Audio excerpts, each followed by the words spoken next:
নমস্কার বন্ধুরা, সম্বাস কুকিং আপনাদের স্বাগত। আজকে আমি রান্না করব কুদরি ভুজিয়া। কুদরি ভুজিয়া করার জন্য এখানে আমি কুদরিগুলোকে এইভাবে পাতলা পাতলা করে কেটে নিয়েছি, আর এদিকে কড়াইতে তেল গরম বসিয়ে দিয়েছি। এবার আমি কুদরিগুলোকে তেলের মধ্যে দিয়ে প্রথমে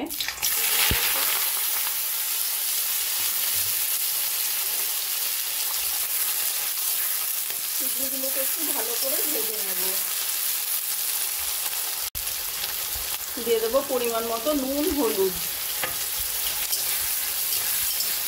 এবার মাঝে মাঝে নাড়া দিয়ে 3-4 মিনিট মতো কুদরিগুলোকে ভাজা ভাজা করে নেব।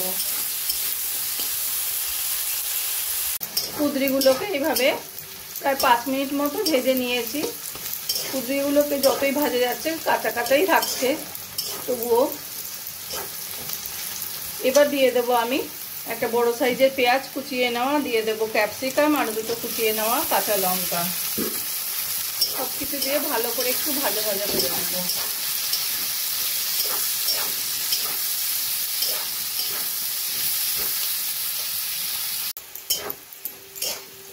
পেঁয়াজ ক্যাপসিকাম দিয়ে আরও 5 মিনিট মতো রান্না করে নিয়েছি। বেশ সুন্দর ভাজা ভাজা হয়ে গেছে। বন্ধুরা, আমার রান্নাটা যদি ভালো লাগে প্লিজ লাইক করবেন আর কমেন্ট করে জানাবেন কেমন লাগলো। আর আমার চ্যানেল যদি নতুন হয়ে থাকেন সাবস্ক্রাইব করবেন প্লিজ। আর যদি ফেসবুক পেজ থেকে দেখেন ফলো করবেন প্লিজ। এবার কালারের জন্য আমি দিয়ে দেবো একটু কাশ্মীরি লঙ্কার গুঁড়ো, আর দিয়ে দেবো একটু ভাজা জিরের গুঁড়ো।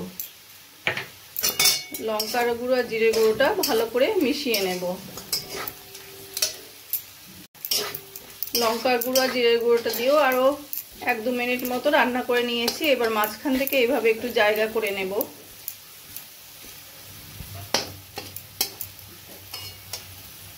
নিয়ে মাঝখানে দিয়ে দেবো একটা ডিম ভেঙে।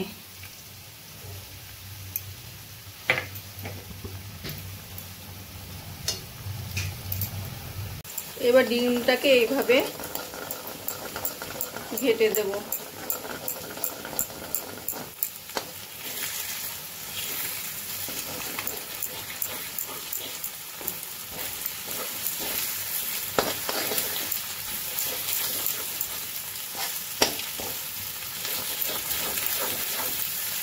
ডিমটা এবার জমাট বেঁধে গেছে।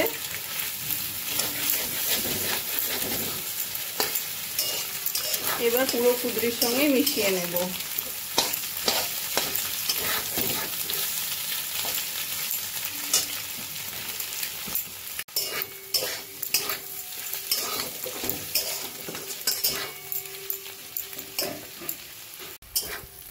ডিম দিয়ে আর 3-4 মিনিট মতো ভাজা ভাজা করে নিয়েছি।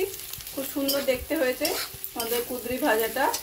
এবার শেষে একটু কুচিয়ে নেওয়া ধনেপাতা ছড়িয়ে ভালো করে মিশিয়ে নেব। নিয়ে এবার গ্যাসটা বন্ধ করে দেব।